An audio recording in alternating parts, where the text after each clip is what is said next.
pour ne pas faire comme tout le monde, j'irais presque jusqu'à dire, d'aborder le salon d'une façon un peu différente. C'est qu'on ne va pas vous parler des nouveautés, on ne va pas vous parler des concept cars, on ne va pas vous parler des voitures de rêve, mais on va vous parler des voitures qui font tous les jours. Voilà. Celles que vous pouvez aller acheter chez le garagiste, celles que vous pouvez aller essayer et celles qui peuvent vous faire plaisir déjà à partir de demain.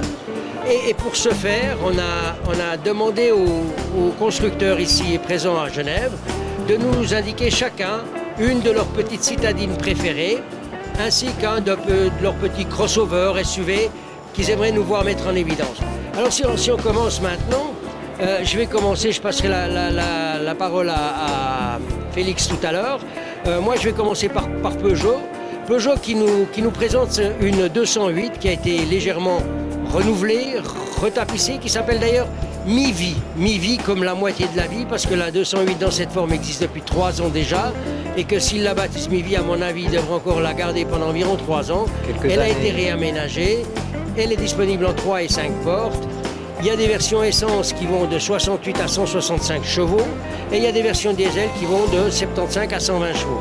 Alors là, le prix, il est déjà disponible à partir de 14 900 francs. Ça, c'est pour ce qui concerne Peugeot. Maintenant, Félix va vous expliquer ce qui se passe chez les cousins.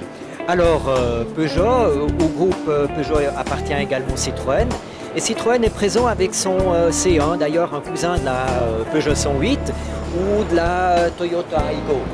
Le point principal chez Citroën, c'est qu'il nous présente une série spéciale qui s'appelle Swiss and Me, avec les motorisations connues, un 900 cm3 de 82 chevaux. Et au niveau des prix, chez Citroën, on commence à 12 450. Cette version se distingue par un multimédia absolument moderne et au goût du jour, avec le mirror screen. Ce mirror screen vous permet en fait de complètement transposer votre smartphone sur la voiture. Voilà, ça c'est un petit aperçu citadine chez Citroën.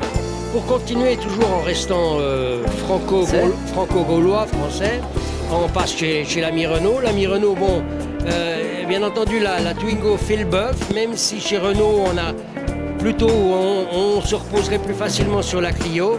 Mais enfin bon, la Twingo, elle a quand même un argument qui est très nouveau, on va dire, puisque d'un côté... c'est novateur, parce que la Twingo, on la connaît un peu... Voilà, déjà c'est une voiture qui a une riche histoire, mais en plus, cette nouvelle Twingo, ils ont décidé de faire tout à l'envers, presque comme les Anglais. Ils ont mis le moteur derrière, ils ont mis la propulsion, ce qui est tout neuf, mais comme avantage, alors un rayon de braquage record qui va vous permettre de faire demi-tour, est-ce que je vais dire surtout pour les femmes, dans un chemin de forêt tout petit. Mais non, ça c'est un peu exagéré. Mais enfin bon, cette voiture, elle est disponible sur le marché et vous pouvez aller la voir. Maintenant, on va passer un peu aux pays voisins. Voilà, alors là, pays voisins, on parle de l'Allemagne et de ses cousins. VW nous présente une Polo et une Golf avec un tout nouveau moteur 3 cylindres d'1 litre, Blue Motion, basé sur une version TSI Essence, donc un vraiment moteur tout nouveau, et nous annonce une consommation record de 4,1 litres au 100, ce qui fait moins de 100 grammes de CO2 au kilomètre, 94 précisément. Pour un prix qui tourne autour de 17 000 francs, toute prime déduite. Alors pour continuer, bon, Opel nous a présenté il n'y a pas très longtemps au dernier salon à Paris la nouvelle Corsa, et HDF cette année nous présente Karl, le grand Karl. Et c'est pas une citadine, le grand Karl. Non, mais le Karl dont on parle, c'est une petite citadine bien compacte qui viendrait presque, je dirais, en remplacement de la défunte Agila. Elle est équipée aussi d'une motorisation 3 cylindres de 1000 cm3 et elle développe 75 chevaux. C'est des normes qui sont assez tendances puisqu'on les retrouve un peu à gauche et à droite. Elle est disponible en version 5 portes et puis son prix démarre à partir de 11 950 francs. Donc encore un bon candidat pour la ville. Bien, au niveau européen, il nous reste quand même quelques candidats. Dans le groupe VW, on a Seat, en fait la VW espagnole. Alors, au niveau des citadines, Seat mise surtout sur la Ibiza en 3 portes, et également en déclinaison de série spéciale. Quant aux motorisations, elles s'échelonnent entre 1,2 et 1,4 pour l'essence, avec des puissances de 60 à 140 chevaux, Et au niveau des diesels, cela va de 1,2 à 2 litres, de 75 jusqu'à 143 chevaux. Le prix d'attaque est très intéressant, il se situe à 12 400 francs. Alors, toujours pour rester dans la maison VV, on a le dernier des cousins, c'est la Skoda. Alors, indiscutablement, l'enfant chéri s'appelle Fabia. Il a été présenté en première à Paris, maintenant il est ici à Genève, il est disponible des 12 600 francs. Et puis il se déclinera en 3 versions diesel de 1,4 litre qui seront échelonnées de 75 à 105 chevaux. Et il y en aura 3 versions essence basées sur le 1,2 TSI qui elles s'étendront de 75 à 105 chevaux. Il nous manque encore les latins, les italiennes, les marques italiennes. Alors là, Fiat nous présente en fait son modèle bien connu, la 500, dont diverses versions. C'est un peu une tendance qu'on constate à ce salon, on décline les modèles. Alors chez Fiat, la 500, c'est une Vintage 57, un peu on rappelle à cette époque, au format presque d'autrefois. L'ancien nous présente également sa version Y avec un tas de variantes et de modèles allant de L jusqu'au luxe. Et en fin de compte, Alfa persiste bien sûr avec son Mito.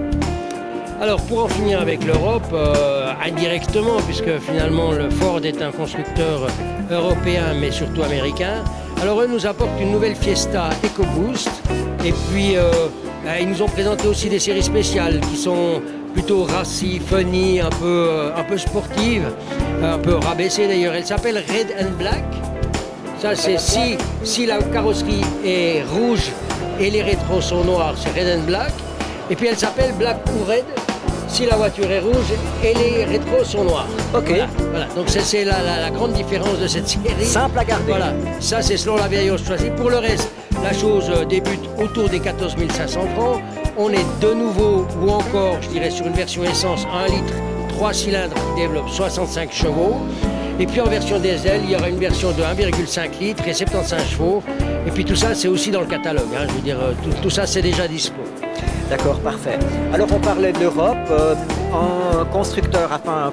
des constructeurs importants, ce sont nos cousins asiatiques. J'ai fait un petit tour chez Kia et j'ai aperçu la nouvelle Picanto.